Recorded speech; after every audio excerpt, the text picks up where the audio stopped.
Hey there, Ramblers and Rovers, I am Miguel, and this is Merida.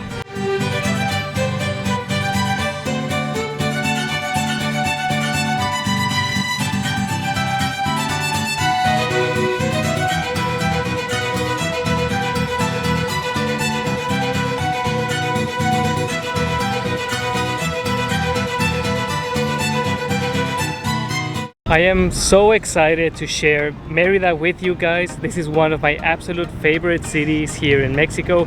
I've been coming here for a while and I consider it my own personal retreat. This is an amazing city. It's a great base out of which to do so many different things, from ecotourism, cultural tourism, and exploring the local area, Chichen Itza, anything you want to do. Follow us on this journey as we explore this magnificent city and show you some of the amazing things that it has to offer. Let's get going. We're at the main plaza here in downtown Merida. This is where most of the bigger events happen. It's where you have the cathedral here behind me, one of the oldest cathedrals on the entire continent. This is an extremely hot city. I don't know if you can tell, but I am just withering in the Yucatec sun. Even though we're like halfway through fall, it is hot as blazes. Merida is known as one of the hottest cities, so that's why you'll see plenty of people who are retirees or snowbirds here taking in the sun, running away from the snow, because here it never snows.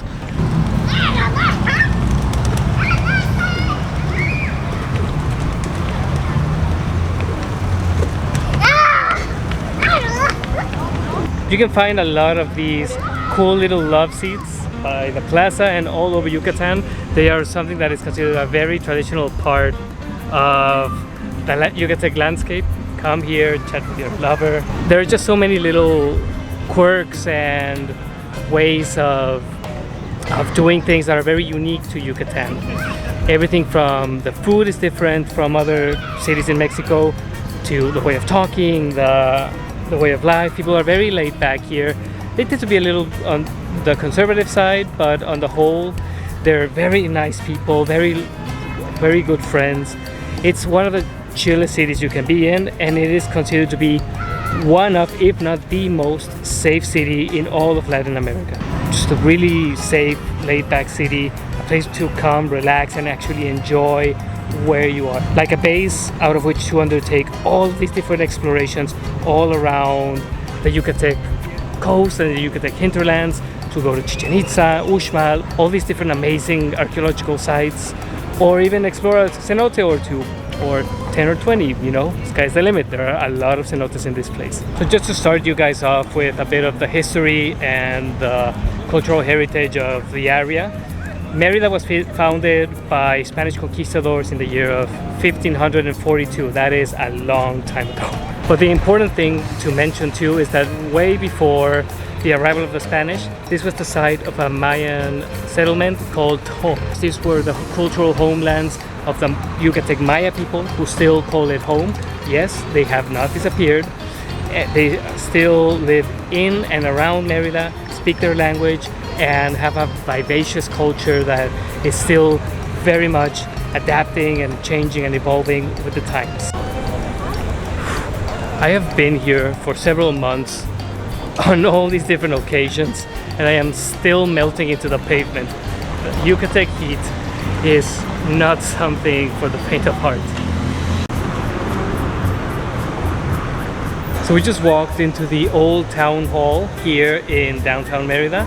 It's right by the plaza, right here. And we are walking among all of these amazing, magnificent costumes for Carnival. So Merida has its own Carnival. It's in February of each year. They only recently started it up again after COVID. And there is just so much vibrancy and color to these costumes. One of the most enjoyable aspects of it being this hot is that when you find one of the many shady plazas of Merida, the cooling effect of the trees and the vibrant tropical foliage is incredible. I can already feel almost as though I stepped into like a room with air conditioning. There's a lot of construction going on this strip because they're building a tourist corridor between the downtown and Paso Monteo, which is further north, which we're going to explore in a little bit.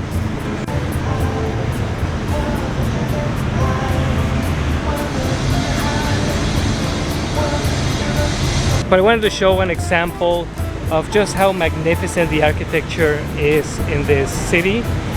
This is the Gran Hotel de Merida. This is a very, very old hotel.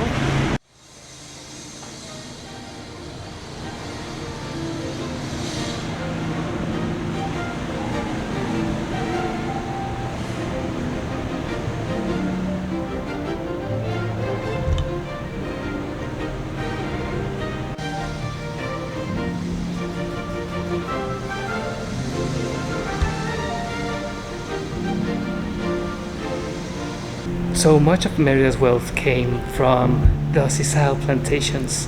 Many fortunes were made overnight through these plantations and the exploitation of this plant. Unfortunately too, it comes with a dark side because plantation owners would use the enslaved labor of Mayans who were practically held as slaves in these plantations and made to work in grueling heat and abhorrent conditions. So sisal, this variation of the agave plant, was used to be termed green gold because it was so valuable to the economy of Yucatan.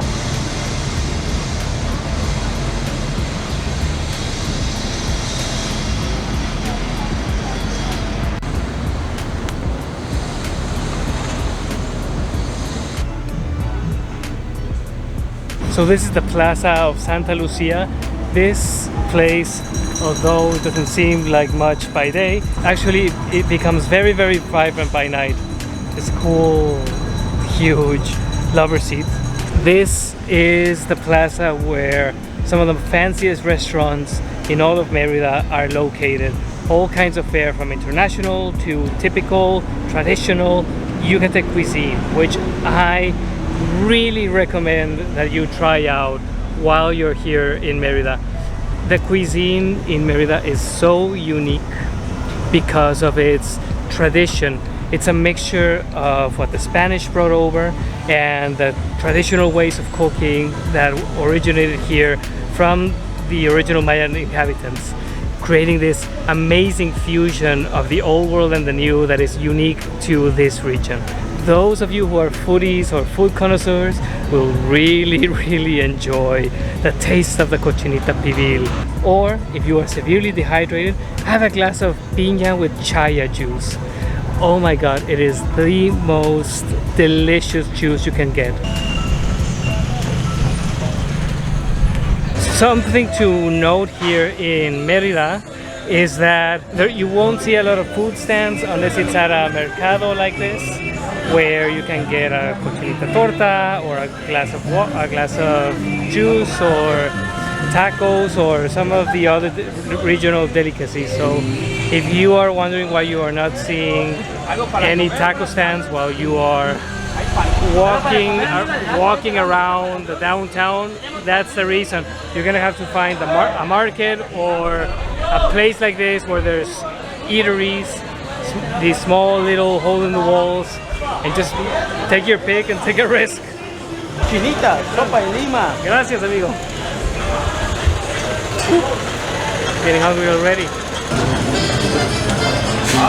Merida has an abundance of tropical fruits available. Everything from passion fruit, which you can just buy off the street, pineapple, bananas, all kinds of fruit.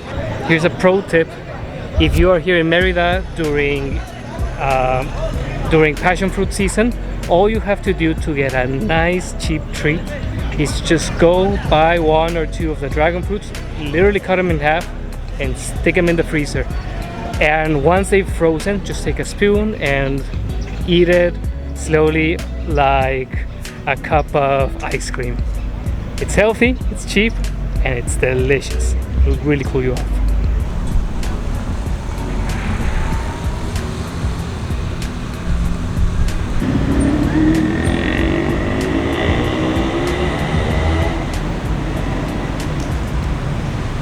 Welcome to Paso Monteo. Paso Monteo was created as kind of like a knockoff of Champs-Élysées. Yeah, it's not Champs-Élysées, but it's a Yucatec attempt at doing Champs-Élysées. And it used to be this long avenue going north from the downtown, along which you can find all of these mansions from the early 20th century, late 19th, that from all the people who made their fortunes in the haciendas.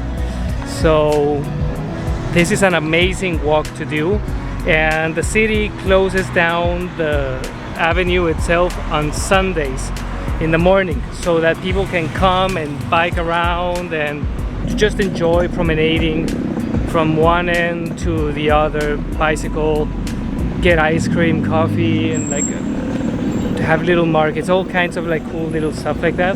So that's on Sundays.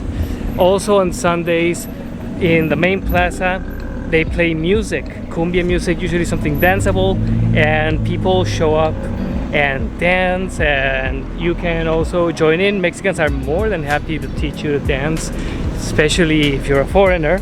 By night, Paso Monteo is all lit up, and it boasts tons of hotels, restaurants, bars. This would be one of the hippest areas, one of the areas where, you know, people come out to get a drink or come on a date. So if you're thinking of inviting that Merida señorita out to dinner, or, you know, get to know each other a little better, Paso Monteo is totally the place to go. Nobody's gonna say no to that. So what a lot of you might be asking yourselves is, so how long should I be in Merida for? Maybe at least 5 days to really see the city, and to also give yourself an opportunity to do day trips out of the city: Celestún, Sisal, Puerto Progreso, the cenotes towards the east of the city near Comun and Cuzamá, Chichen Itza, Uxmal. There are so many combinations of how you can make this trip work, and all you really need is time to really see everything.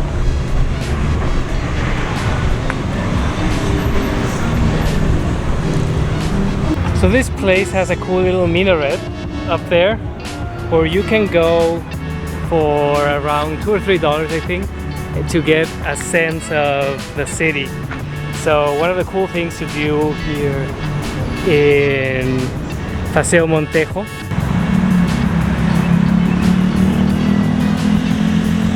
this is an amazing work of art that represents the cultural, political, historical heritage of the Yucatec people. This is just kind of done in the same style that the Mayans used for their own monuments, which really blends into the style of the city. It's an amazing thing to see after walking all of Paso Monteo and just culminating in this amazing monument. So we've made our way down to the downtown again from Paso Monteo. It's nighttime now, and there is just so much going on. This is the very same plaza that I told you guys about, and right after the heat has died off, the city has come alive. So I hope you guys enjoyed this video. Hopefully we managed to provide a glimpse into how life is here in Merida and how amazing a destination it is, so that maybe you too can add this to your very own rambling and roving adventure. Remember to look at some of the other videos that we've done about traveling in Merida and the surrounding regions. There's so much to do. We have tons of content about visiting cenotes, visiting all the different beaches, and we're going to put out even more content about more specific aspects of being in Merida, staying in Merida, and things to do around here. So stay tuned for that too. Remember to do all the usual YouTube things. We're trying to grow our channel. I'd really appreciate if you could like, subscribe, drop a comment, share our content. It really helps us grow and bring you even more amazing travel content and stories from all around the world.